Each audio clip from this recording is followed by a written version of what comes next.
Floating on cloud nine, basking in the euphoria of marrying the love of my life, I never anticipated the storm brewing on the horizon.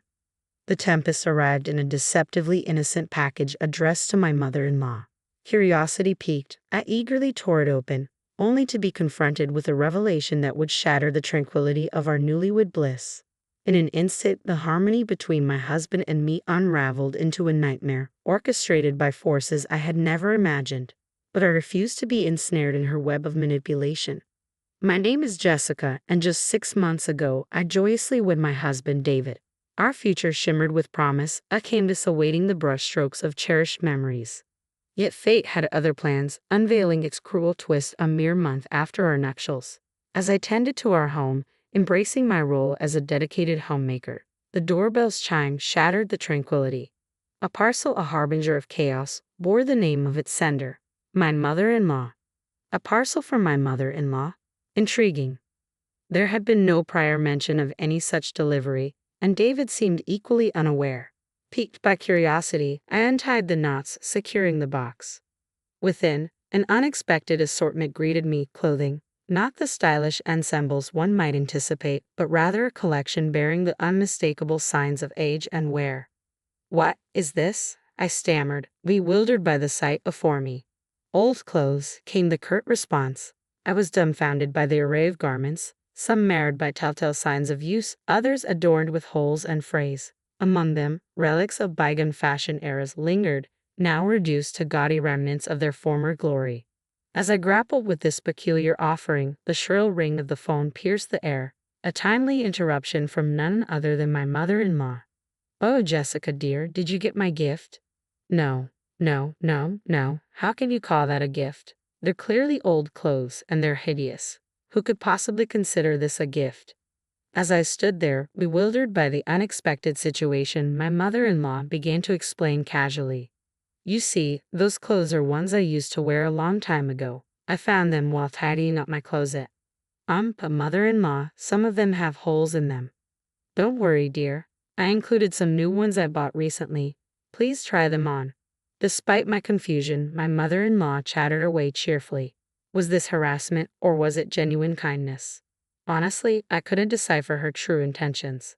When my husband David came home from work, he immediately noticed the mountain of old clothes. "Did Mom give you a gift? That's nice." It felt more like she was offloading them rather than gifting them. Even so, if my mother-in-law's intentions were kind, I didn't want to seem ungrateful. So I did mention the holes or the poor taste to David. A month later, another package arrived from her. As expected, it was filled entirely with second-hand clothes. This time, the amount was overwhelming, and the designs were even worse than before. "Oh, who would wear these?" I exclaimed in disbelief.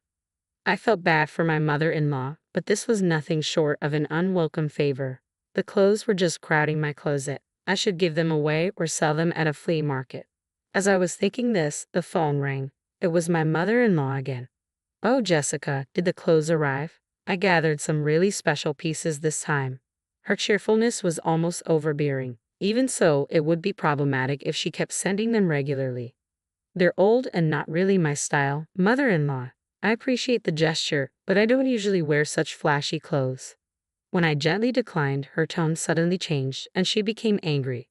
"Excuse me, Jessica. What do you mean by criticizing the clothes I went out of my way to send you? The correct response is thank you. No, actually just wear them, Jessica. Sending you all those clothes will surely save you some money, won't it? The next time you come over, make sure you're wearing what I've given you, okay?" With that, my mother-in-law issued her one-sided command and abruptly hung up the phone. I sighed, realizing I'd made her angry. I had never known her to be so forceful with her opinions. That night, I decided to gather my courage and talk to my husband about it. "David, do you have a minute?" "Wait, you got more presents from my mom." "Well, that's what I wanted to talk about." David still thought I was receiving gifts I'd enjoy. When I explained the situation, his eyes widened in surprise. "Second-hand clothes?" "Yes, second-hand clothes, and they're not my style at all. I can't possibly wear them." I told him about my attempt to gently refuse over the phone and how it had upset her. "Can you talk to her, David?" David stayed silent for a while, sensing my distress over the unwanted clothes his mom had sent. I hoped he would come up with a solution to smooth things over between us. "I'll call Mom," David finally said, stepping out onto the balcony with his smartphone. I hoped he could resolve the situation, but when he returned, he said something outrageous. "Mom told me she was just trying to be nice by sending you clothes. You make it sound like it's a nuisance. You should be more grateful." I was baffled by David's words. "Hold on a minute. I told you right. I can't wear those clothes.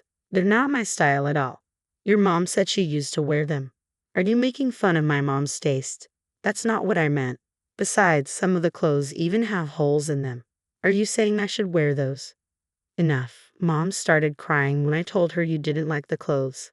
"Please don't upset her anymore," David yelled. After yelling at me, David stormed off into his own room, slamming the door behind him. "Wait, what? Is it my fault?" I muttered, stunned. I never thought David would take his mom's side. Even if he didn't exactly support me, he could at least try to understand my feelings. I felt as if I had been betrayed by my husband. The following month, another package from my mother-in-law arrived. When I visited my in-laws' home and it was discovered that I wasn't wearing the clothes she had sent, she exploded. "I went to all this trouble to send them to you. Why aren't you wearing them?" she demanded. "Yeah, Mom went out of her way to send them to you," David joined in, siding with her against me. "No one really cares or notices what you're wearing. More importantly, it's absolutely the worst that you're wasting Mom's kindness like this," he added. It seemed David was completely on his mother's side. "Do you even understand how I feel being given tasteless old clothes, some even with holes, that are out of style?" I retorted. Everything felt absurd. All my efforts to maintain a good relationship with my mother-in-law and all my explanations to my husband seemed to be in vain, completely ignoring my feelings. David began treating me more like a housemaid than ever before. "What is this food? Are you skimping on it? You're lacking awareness as a wife. You're a full-time housewife, so you should do better. There are wrinkles in the laundry. My mother wouldn't make a mistake like this. Do it perfectly," he criticized. He was becoming incredibly picky. When I bought new clothes, he yelled, "Even though you wasted Mom's kindness, you're buying new clothes." I thought to myself, I don't know if I can continue this married life any longer. Then one day, David's company trip was confirmed. "Make sure you prepare for my company trip starting tomorrow," he instructed me. I, who have been feeling increasingly like a housemaid lately, naturally felt frustrated. However, upon reflection, this might be an opportunity for revenge. My mother-in-law continued to send me tasteless, worn-out clothes, ranging from men's to children's items, and even things I couldn't identify. Lately, she had even started sending me clothes so dirty, I questioned where she had found them. I retrieved the men's clothes from the pile and stuffed them into David's travel bag. This should do. David's company trip was scheduled for 2 nights and 3 days. During this time, I packed all the rags that had been sent from my mother-in-law into his suitcase. The next day, as soon as David departed for his trip, I began packing my belongings. Before leaving the house, I placed filled-out divorce papers on the table. Meanwhile, David, away on his company trip, found himself the subject of ridicule from his colleagues. "Hey, what's with these raggedy clothes, mate? Did you pick them up from a thrift store?" "Having a tiff with the missus, eh?" "Serves him right," his colleagues chuckled. That night, as expected, David called me. "Hey, what's the deal with the contents of the suitcase?" he demanded, his fury palpable even over the phone. I struggled to contain my laughter as I questioned David. "Is there an issue with your suitcase?" "What do you mean, an issue? Why are there these shabby clothes in here? Are you out of your mind, making your husband wear these? You think I'm crazy?" I replied calmly. "David, remember what you said, huh? Those clothes were sent as a gesture of goodwill by your mom.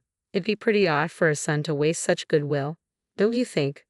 Evidently, David hadn't realized the clothes I packed were from his mother. At my revelation, he stumbled over his words, caught off guard. "Hey, are you listening? Those clothes were sent by your mom. Since you were all for blaming me alongside her, you'll be wearing them without complaint, right?" I challenged. "Well, that's..." David was utterly flustered.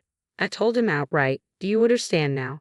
Are you finally getting a feel for what I've been going through?" I left the divorce papers at home. Divorce, I'll leave the rest to you. And with that, I hung up, leaving things unsaid. David bombarded me with calls and emails, all of which I ignored. Eventually, I returned to my parents' house. A few days later, my mother-in-law called me. You listen here. You can't get divorced without my approval. If you don't listen, I'll hire a lawyer and sue you for emotional distress, she threatened. I responded calmly, feel free to do so. A week later, my mother-in-law instructed me to meet at a coffee shop for a meeting with a lawyer. I arrived at the specified location to find my mother-in-law, husband, and someone who appeared to be a lawyer waiting for me. What's this? I've already decided on the divorce, so there's nothing to discuss now, I stated firmly. My mother-in-law's expression turned hostile as she snapped, Don't mess around. After all we've done for you, we won't allow a selfish divorce. Exactly, my husband chimed in, echoing my mother-in-law's sentiments. I've become a laughingstock at work because of the clothes you made me wear. Now everyone at the office is laughing at me.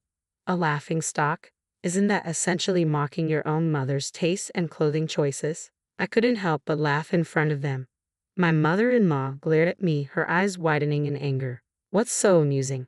You're such a cheeky wife, she snapped, then turned to the lawyer. Hey, Mr. Lawyer, she can't possibly request a divorce from her position, can she?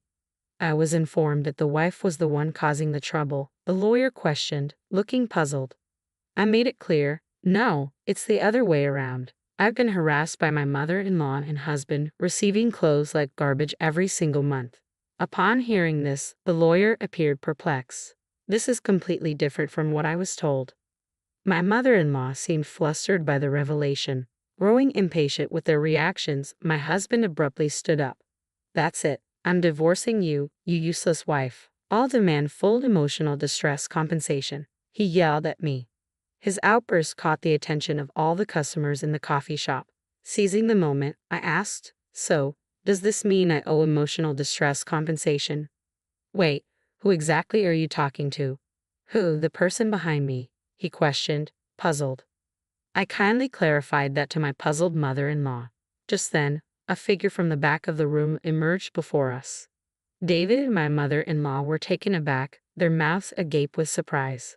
It's been a while, Mom, David. The person who appeared was David's brother Sam. What, Sam? Why are you here?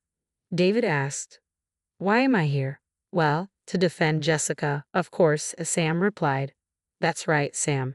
David's older brother is a renowned attorney specializing in divorce, I explained. Wait a minute, Sam. Why? I asked you to defend me, and you declined, my mother-in-law said, sounding perplexed. Of course I declined, Sam's voice rang firm, because it's clear to me that Jessica isn't at fault. And after hearing her side of the story, I discovered that you've been using the money I've been sending home every month under the guise of hard times to torment Jessica, haven't you? That is. My mother-in-law seemed at a loss for words. Indeed, she had been receiving money from Sam every month. While some of it went towards living expenses, she had been using the excess to purchase supper clothes to send to me, all in an effort to torment me. Sam, in a short time, had researched these facts and collected evidence. At you, David, the verbal abuse you hurled at Jessica earlier. It's all been recorded. Sam pulled out a voice recorder and played back the harsh words David had shouted earlier. Of course, this too will serve as substantial evidence in the divorce proceedings. Hey, Sam, you're kidding, right? Why would you side with Jessica instead of your own family? David asked. Sam responded firmly to David's question. I'm a lawyer. No matter how you look at it, the fault lies with you too. Your lawyer also seems to see that there's no hope of winning. Maybe he should decline to represent you. At Sam's words, David's lawyer nodded in agreement and quietly left the cafe. So, you two will be the ones paying the alimony, and Mom, I won't be sending any more money. Understand? With those words, Sam exited the cafe and I followed him. Thank you, Sam, for helping me even though you're busy, I said, bowing my head. Sam responded with a warm smile. No worries. I just can't stand injustice, Leona, he replied. I'm really grateful for your help this time. Thank you so much. I express my gratitude. And thanks to Sam, I was able to divorce peacefully. Of course, I received substantial alimony from my mother-in-law and David. Since the divorce, I haven't heard from my mother-in-law or David, and I've been enjoying the peaceful life. Although parting ways with Sam, who had been so supportive during the ordeal, left me feeling a bit melancholic, I knew I needed to move on swiftly and carve out my own path. I resolved to live my life to the fullest, one that David and my mother-in-law could only dream of envying. With that promise etched in my heart, I embarked on my new journey.